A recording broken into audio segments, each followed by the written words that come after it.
Shana wana me shana jaman lat kel biya kamal. Wana bukona nena kenyam bana jakwen.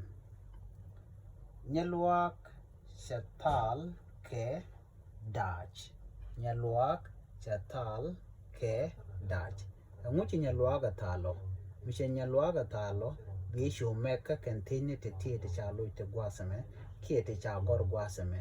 Nyalwak shatal ke daj. Peja kwen ko bi kumega gua. A rut nyalwak yatal ke rut. Ba nyalwak yatal ke shell. Sha nyalwak yatal ke shur. Da nyalwak yatal ke lek. He nyalwak yatal ke kendi atiti. Mijegdu he bi chu chole he. Mijegdu ada bi chu gwar dapin. Mijegdu shur ala sha bi gwar shapin. Mijegdu ba ala shell bi chu gwar bapin. Mijegdu rut ala a bishu gware rut pin kama gujike kan dial kan ti goka bi me bitare bi shu kek ki bi shu gwar pin gwasama neme kuja gorno bi nyoka nasi ko kien te gorga jeno de ka tum nuere de kan kwende de kan ngaj bana nyoka jika madodien